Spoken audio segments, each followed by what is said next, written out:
Hi, I'm Lou with another episode of My Car Story. And today we're with friend of the channel, Larry Reed, and he's giving us the presidential treatment with this car. Larry, what year, make, and model is this one?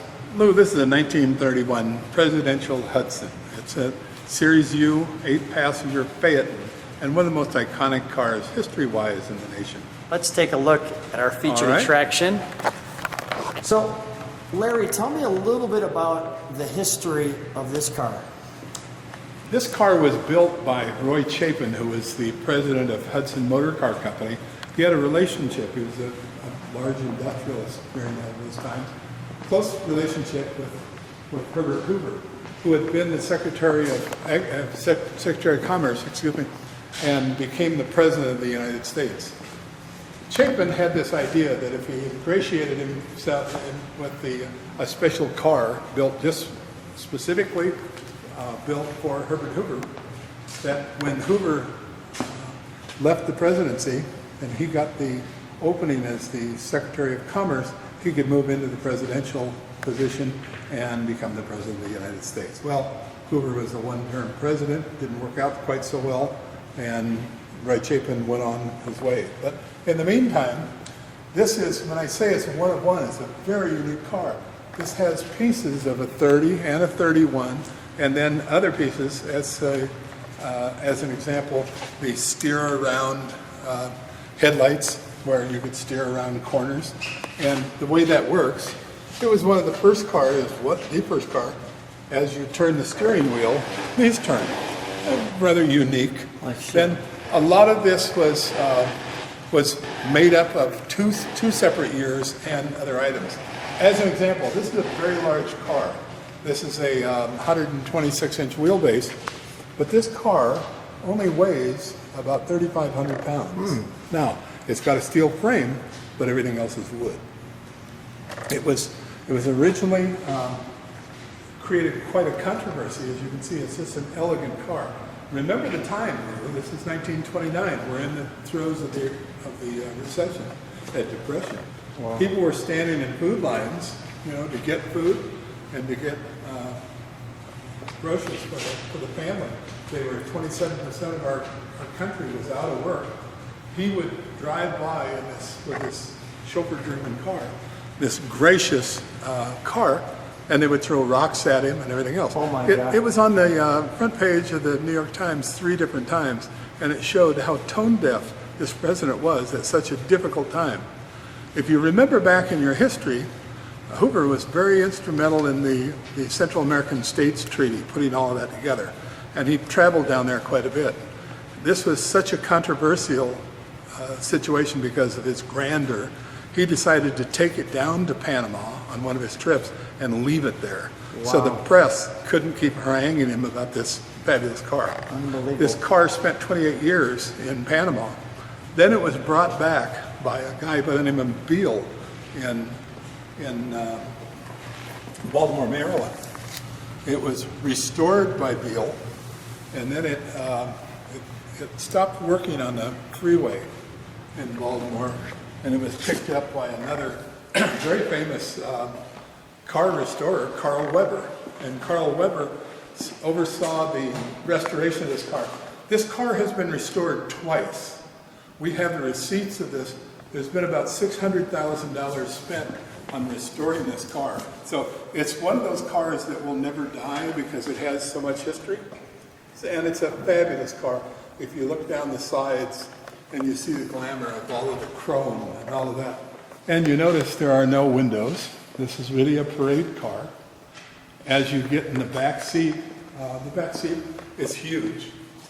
And it happens to be one part of this car is, as these jump seats come down, that I put my granddaughters in parades.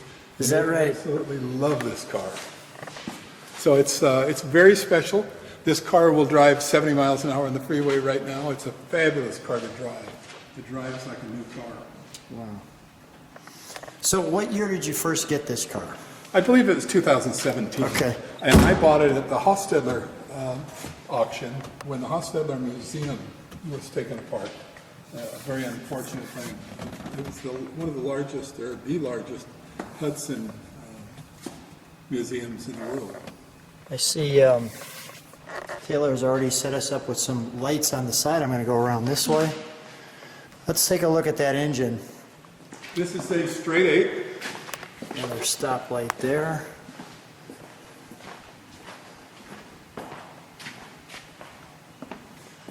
Do you remember the cubic inches in this? 335?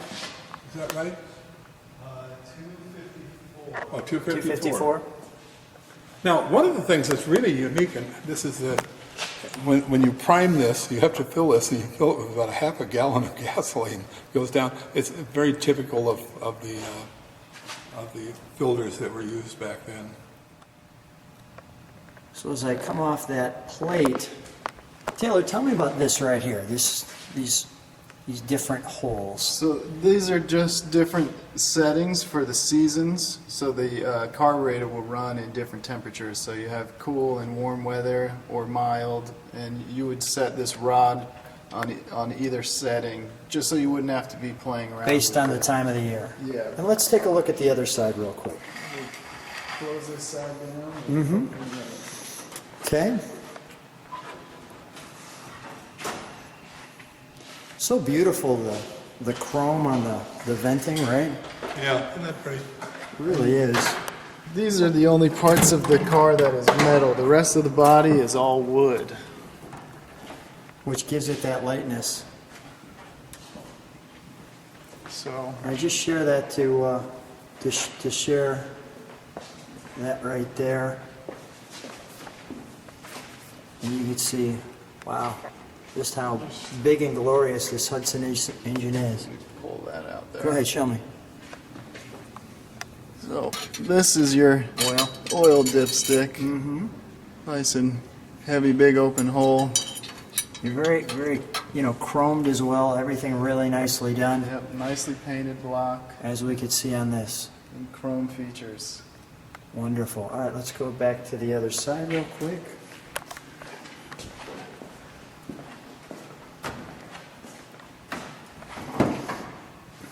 All those wonderful chrome.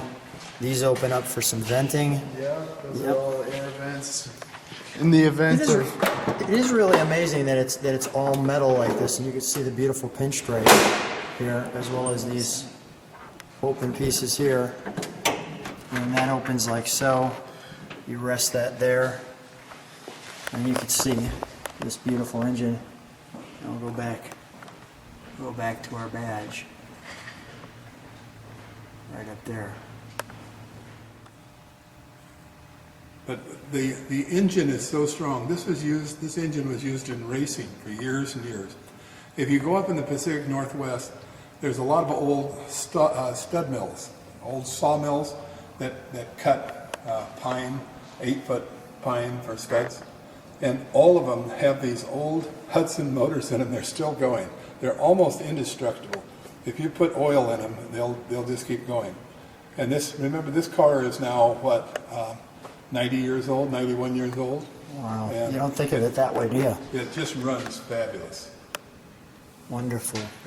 It's bulletproof. Let's, can we take a little bit of that and show the interior here? Yeah, right there. Just want to show that. Let me just jump inside it for a second.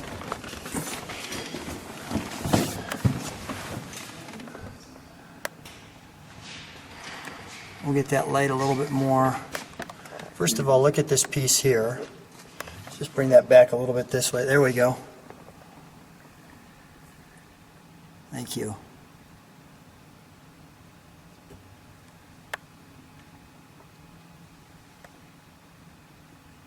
Just the instrumentation, just absolutely wonderful. So this looks a little more conventional, right? I mean, we don't have anything on the steering wheel here. We've got our normal pedals. There's still an idler and a retard on the steering Okay, wheel. is there? Light control. Oh yes, I see it now. Yep, got it. All right. There were 17 of these cars made on this frame, and this is on a different frame, and it's much longer than the typical Hudson. This is one of one, but they also made 16 others on the same frame, and then finished them off differently. you can imagine a manufacturer today making one car. Can you imagine the inefficiencies of that and the cost? Let me ask you a more personal question. When you were the winning person of this car, or they said it's going to be yours, what'd you feel like? I was really excited. I was there at the museum with my oldest son and some friends, and I had about 8 different cars that I was looking at, and this was the centerpiece that we wanted for down here, because it just had the glamour, the whole thing, and you just turn the key and it just starts up and it just goes. I mean, it's so much fun. I've used this in a lot of parades. We've driven it. It's been at quite a few car shows. It's just a fun car, and it's a car that nobody's seen other than us finally taking it out, because it'd never been seen in this part of the country either. So some of the people around that had been to Costabile had seen it, but that was about it. And it's just regal. If you see as an example, the presidential car becomes presidential, only presidential when the president is riding in it. And you must always have the flags. Lou, this is 1931. Mm-hmm. How many states did we have in 1931? 48. We didn't have Hawaii and... You're right. Most people think it's much less than that. So each one of these, 2 of these are original, and then the other 2 we had made. And they all have 48 stars on them. Look at that. That's a very difficult thing to find now, 48 stars on a flag. Look at that. And then that's the horn. Yeah, now, you sat in the front seat. Lou, you need to get in the back seat, because Let me get in the back. You'll see how big it is. Thank you, sir. You are welcome. And if this doesn't make you feel presidential, there's something wrong with it. Oh yeah, I feel good back here. Now, see how big that is back there? Look, there's my legs. All the way out. Isn't that incredible? That is Now, great. And then, because it's a 7-seat, these just flip down. The jump seats, Like like so. Yep. And you have There your you go. people there in And front there's of you. one over here. And you can see how that works. Just like that. Now, this was just made as a parade car. I mean, this is fabulous. This is great. And remember, it's spent about 80% of its life has been in high-end museums. The world famous Bill Harris collection. And we're going to take it for Costabile. we're going to take it for a ride. Okay. All right. Sounds like a good thing. Anything else I need to know about the president's car? That's about it. I think you'll really enjoy this. This is just a fun car. Sounds great. This is why we do this. All right. Thank you.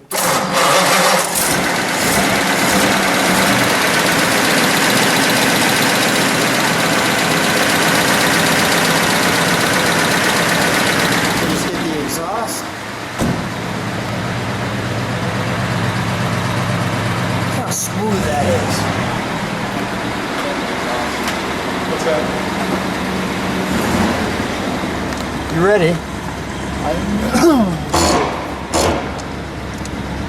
Find it first there. Did you find it? I found it. We're good. So I'm here with Taylor and we're taking a ride in the president's car. How does it feel when you first drive the president's car? It felt a little nerve-wracking at first, but I'm pretty used to it these days. So now it's just another car in the lot. Yeah, Not exactly. it is a gorgeous car. Yeah. It's a parade stopper, right? I mean, Yeah, Literally. I mean, it really glides. obviously, You got no key. power steering. You don't need that. You are the power steering for this car.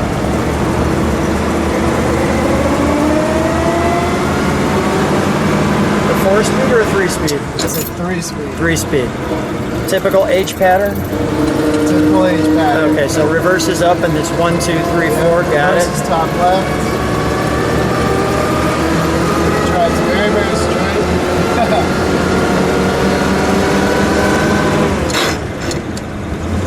It takes those gears real smooth. Drops right in them. Just A little bit. A little when bit. it's emotionally available. I won't ask what that means.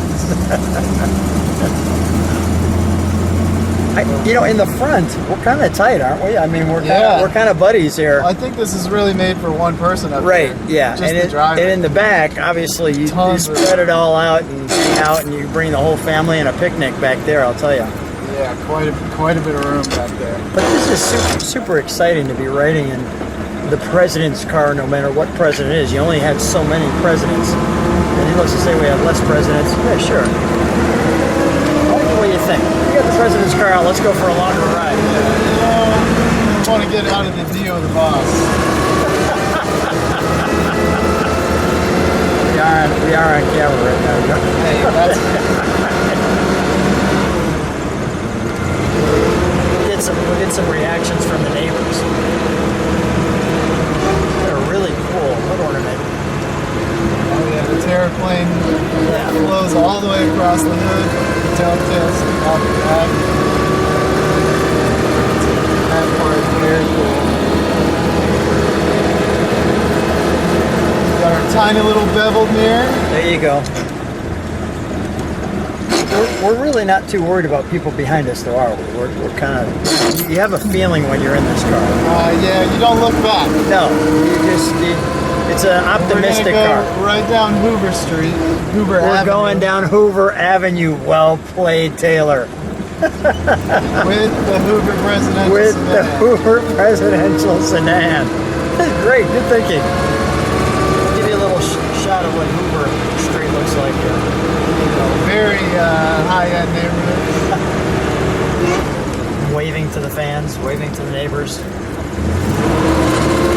Hopefully they won't stone us, as Larry was saying earlier. So, like he said, the car spent about 25 years in Panama, and the soldiers were driving it. Is that right? And they would take it out to downtown and do God knows what with it. But It's amazing, right? That's how the story goes. That is great stuff. Well, Taylor, what a fun trip in Hoover's presidential car on Hoover Street. So thanks so much for being on My Car Story. What a treat. Thank you, Rube. This is a great time, and I love getting these cars out. Thank you.